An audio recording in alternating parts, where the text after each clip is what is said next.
على رسوله الكريم أما بعد أعوذ بالله من الشيطان الرجيم بسم الله الرحمن الرحيم ومن يقتل مؤمنا متعمدا فجزاؤه جهنم خالدا فيها وغضب الله عليه ولعنه وأعد له عذابا عظيما وقال رسول الله صلى الله عليه وسلم الظلم ظلمات يوم القيامة او كما قال علیہ الصلوۃ والسلام۔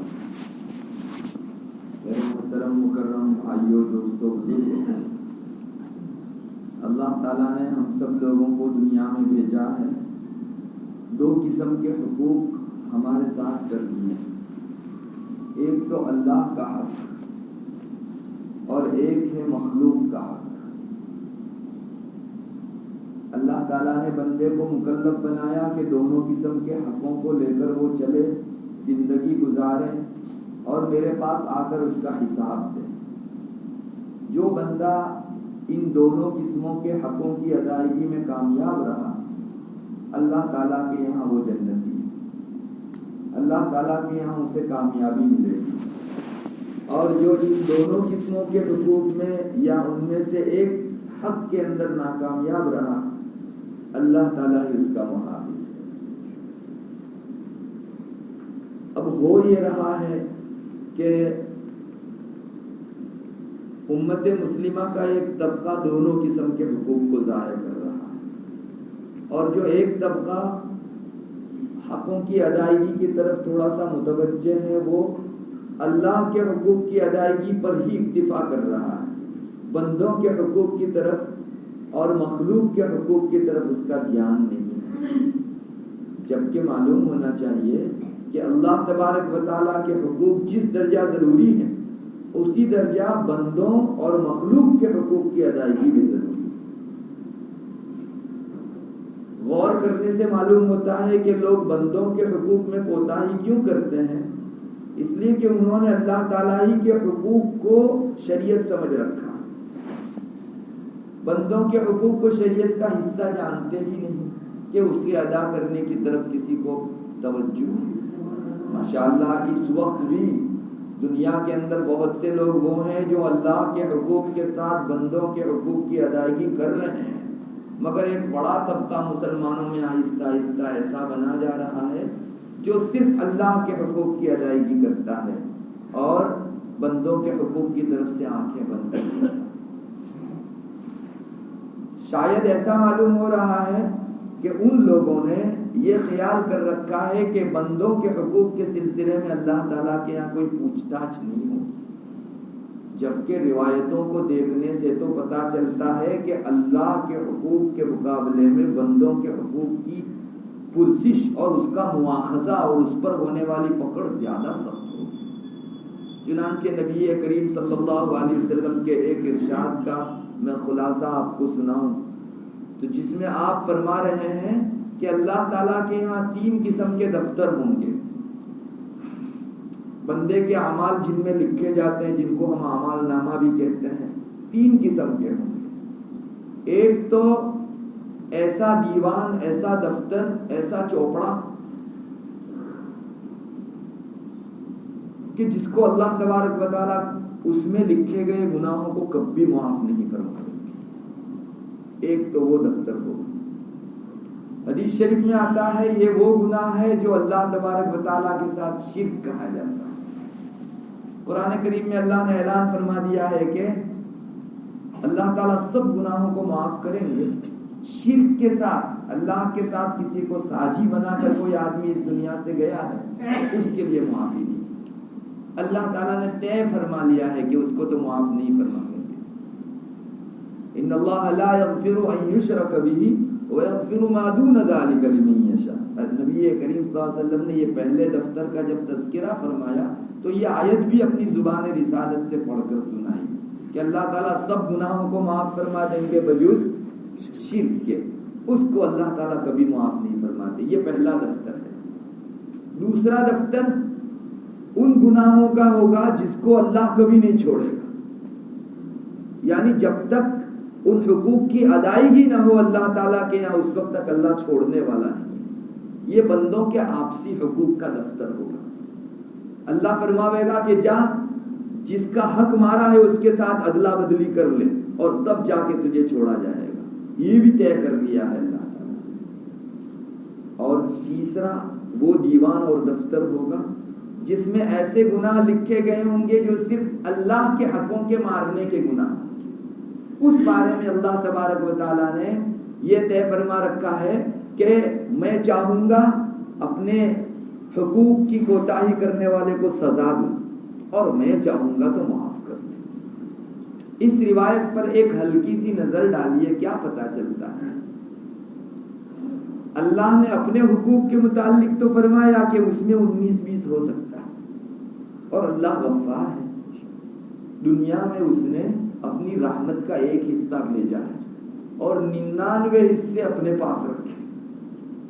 یہ جو ایک مہربانی کا حصہ دنیا میں بھیجا ہے, رسول اللہ صلی اللہ علیہ وسلم فرماتے ہیں اسی ایک حصے کی بنا پر مائیں اپنی اولاد سے محبت کرتی ہے. بڑے جانور, چھوٹے جانور, چیونٹی بھی اپنی اولاد سے جو محبت کرتی ہے, یہ سب اللہ کی دنیا میں بھیجی ہوئی ایک رحمت کا حصہ ہے.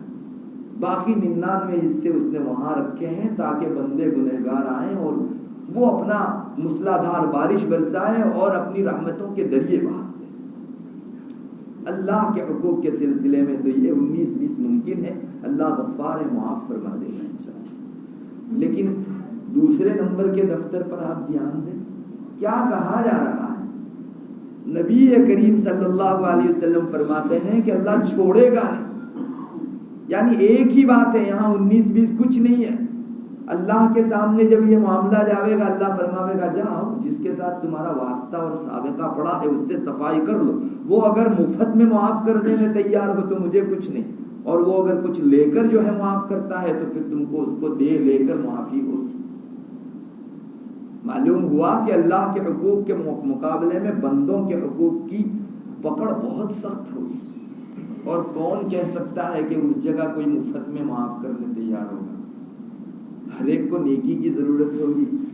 اپنے گناہ کوئی اپنے سر پر لے لے, اس کا ہمیشہ ہر آدمی امیدوار ہوگا.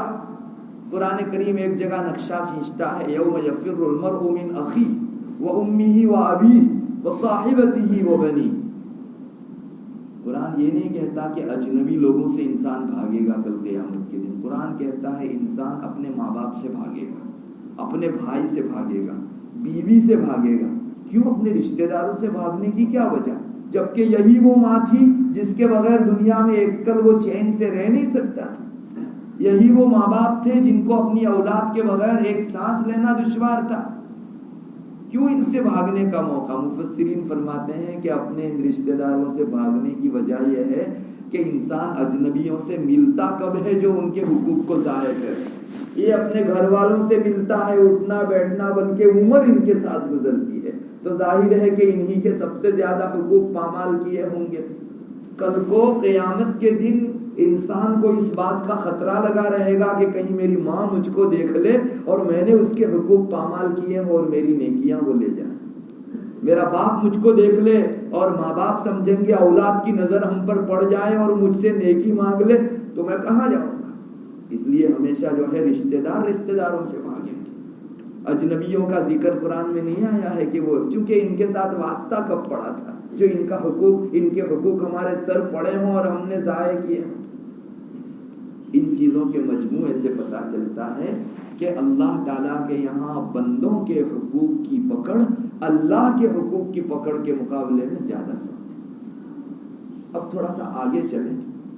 ہمارے معاشرے میں بندوں کے حقوق بڑی آسانی سے لوگ ضائع کیوں کر دیتے ہیں؟ ایسا معلوم ہوتا ہے کہ وہ یہ سمجھ رہے ہیں کہ اللہ تعالیٰ کے حقوق ادا کر دیے نا تو ہم لوگ جو ہے کامیاب ہیں. بندوں کے حقوق کی الیاذ باللہ ایسی تیسی, شاید یہ ذہنوں کے اندر ہے. تو اس بارے میں بھی بہت جان لینا چاہیے کہ اللہ کے حقوق کی ادائیگی تب آپ کو نفع کر سکتی ہے جبکہ آپ نے بندوں کی حقوق کی ادائیگی کی ہو. اگر وہاں ضائع کیا ہے حقوق آپ نے تو اللہ کا حق ادا کرنا بھی آپ کو جو ہے نفع بخش نہیں ہو سکتا. روایت میں اس سلسلے میں بھی مضمون موجود ہے. آپ نے بھی بارہا سنا ہوگا, فضائل اعمال میں بھی حضرت شیخ نے یہ روایت لکھی ہے. اللہ کے رسول صلی اللہ علیہ وسلم نے ایک مرتبہ اپنے پاس بیٹھے ہوئے صحابہ کو پوچھا کہ جانتے ہو مفلس کون ہے؟ اب ہمیں بھی پوچھا جاتا کیا جواب دیتے بھائی؟ مفلس وہ ہے جس کے پاس پیسہ روپیہ نہ ہو، مال و متاع ساز و سامان نہ ہو۔ یہی جواب صحابہ نے بھی دیا کہ اللہ کے رسول ہمارے درمیان میں تو مفلس اور تندرست اور مسکین اس کو کہتے ہیں جس کے پاس کچھ نہ ہو۔ تو آپ نے فرمایا میری امت کا مسکین وہ ہوگا جو پہاڑوں جتنی نیکیاں لے کر میرے پاس آوے گا، لیکن اس نے کسی کو گالی دے رکھی تھی دنیا میں، کسی پر تہمت و الزام دھر رکھا تھا اور کسی کو مار رکھا تھا، کسی کا خون بہایا تھا، کسی کی چیز دبا لی تھی، یہ سارے اہل حقوق آئیں گے اور وہاں روپیوں پیسوں کا چلن تو ہوگا نہیں، اس لیے نیکیوں اور بدیوں کی لیدے ہوگی۔ تو جتنے بھی حق والے ہوں گے وہ آئیں گے اور اپنے حقوق کو یاد دلا کر یہاں سے نیکیاں لے لیں گے، وہ جاوے گا، دوسرا آوے گا اور اپنی کچھ جو بھی حقوق تلفیاں ہوئی ہوگی اس کے بدلے میں وہ نیکی لے گا، وہ جائے گا۔ اس کی ساری نیکیاں پہاڑوں جتنی لے کر آیا تھا سب ختم ہو جاوے گی، لیکن ابھی حق والوں کی لائن باقی ہوگی۔ تو کیا یہ جاوے گا کہ ان کے گناہ اس کے سر پر ڈالے جائیں گے، چلو اب نیکیاں تو ہے نہیں دینے کو تو تمہارے گناہ اس کے سر پر ڈالو، جاوے گا، دوسرا آوے گا، وہ اپنے گناہ اس کے سر پر ڈالے گا۔ اور اس طرح ایک آدمی جو بہت کچھ لے کر گیا تھا اس سے فائدہ تو نہیں ہی اٹھا پایا، دوسروں کے گناہ اپنے سر کے اوپر لے کر اب حساب کے لیے کھڑا۔ اس سے بڑا مفلس کون ہے جس کو اپنی چیز ہاتھ نہیں لگی اور دوسروں کا بھگتان اسے بھگتنا ہو؟ یہ نبی کریم صلی اللہ علیہ وسلم نے فرمایا۔ اس حدیث شریف میں آپ غور کیجئے، ان لوگوں کا ذہن انشاءاللہ صاف ہو جائے گا جو سمجھتے ہیں کہ ہم نیکی کر لیتے ہیں نا کافی ہے ہمارے لیے، چاہے بندوں کے حقوق کی ایسی تیسی۔ میں نے آپ کے سامنے ایک دعویٰ رکھا، اللہ کے حقوق کی ادائیگی تب نفع بخش ہو سکتی ہے جبکہ بندوں کے حقوق کی ادائیگی کی ہو، ورنہ یہ سب کا سب چلا جائے گا۔ تیسری ایک چیز کی طرف آپ کی توجہ میں مبذول کراؤں گا۔ بعض لوگ یہ سمجھتے ہیں کہ ہم تو تہجد بھی پڑھتے ہیں، اوابین بھی پڑھتے ہیں، 5 وقت کی نمازوں کا بھرپور اہتمام کرتے ہیں، ہمارے روزے ہیں، ہماری زکوٰۃ ہے، فرض کے علاوہ ایک بہت بڑا ذخیرہ ہے ہمارے پاس، اس لیے اللہ کے حقوق کی ادائیگی میں 100% توجہ، کل کو کہیں بندوں کا ایسا ویسا ہوگا، دے دلا کے بہت نیکیاں ہیں ہمارے پاس، دے دلا کے بات صاف کریں گے۔ تو ان لوگوں کو بھی جو ہے اس بھرم میں نہیں رہنا چاہیے، اس لیے کہ کتنی نیکیاں دینی پڑے گی آپ کو پتا ہے۔ ابن نجیم حنفیہ کے بڑے امام ہیں، انہوں نے اپنی کتاب الاشباح میں لکھ رکھا ہے کہ کسی انسان نے دوسرے انسان کا درہم کا 6 حصے کے بقدر، ایک درہم کے 6 حصے کرو، 6 حصے کے بقدر اگر کوئی حق ضائع کیا ہوگا تو 700 نمازیں اس کو دینی پڑے گی ایک 6 حصے کے بقدر۔ آپ نے جانا ہوگا درہم جو ہے عربوں کے یہاں چلنے والا سکہ تھا جو چاندی کا ہوا کرتا تھا، اس چاندی کے 6 ٹکڑے کرو، 6واں حصہ 31 گرام کا بنتا ہے۔ آج کہو 31 گرام چاندی اگر کسی نے کسی کی لے لی کتنے روپیوں کی ہوتی ہوگی آج کے دور میں؟ بہت مختصر، اس کے بدلے میں اپنی جو ہے 700 نمازیں دو تب جا کر اس کا حق ادا ہوگا۔ تو آپ سوچئے تو صحیح آپ کی عمر میں نمازیں کتنی، اور آپ جب وہ نمازیں دوسرے کو دے دیں گے ایک دانک کے بقدر، دانک 6 حصے کو کہا جاتا ہے، تو باقی اور لوگوں کے حقوق میں کتنی نمازیں دیں گے؟ اس لیے اس بھرم میں بھی رہنے کی ضرورت نہیں ہے کہ ہماری نیکیاں بہت ہیں اور ہم تو ایک مرتبہ سبحان اللہ پڑھتے ہیں آسمان زمین کے درمیان کی ساری جگہیں پور ہو جاتی ہیں، ماشاءاللہ اس پر ہمارا یقین ہے اور ایمان ہے، لیکن اس کے باوجود اس امید پر دوسروں کے حقوق ضائع کرنا کہ ہم اتنی ساری نیکیاں دے دیں گے، اس سے بڑی حماقت بھی کوئی نہیں، بہت بڑی بے وقوفی ہوگی۔ وہ دنیا کا سب سے بڑا احمق آدمی ہے، بے وقوف آدمی ہے جو اس امید پر گناہ کرے کہ میں توبہ کر لوں گا۔ دنیا میں تو کوئی آدمی اپنے کپڑوں پر اس امید پر داغ نہیں لگاتا کہ بلیچنگ ہے دھو ڈالیں، ارے نہیں نکلا تو داغ۔ اور کیا آپ کے پاس گارنٹی ہے کہ اللہ آپ کی مغفرت کر ہی دے گا؟ دیکھو امید رکھنا ایک چیز ہے، مگر اس جگہ ایک آدمی اس امید پر گناہ کرتا ہے کہ میں اللہ سے معافی مانگ لوں گا، میں تو سمجھتا ہوں یہ شاید استغفار سے جو ہے ٹھٹھا کرنا ہے، اللہ سے توبہ مانگنے کا ٹھٹھا کرنا، مذاق کرنے کے درجے کی چیز ہے کہ کرو گناہ معافی مانگ لیں گے، یہ ٹھٹائی ہے۔ میرے بھائیوں، ضرورت اس کی ہے کہ ہم لوگ اللہ تعالیٰ کے حقوق کی طرف جس درجہ چوکنا ہیں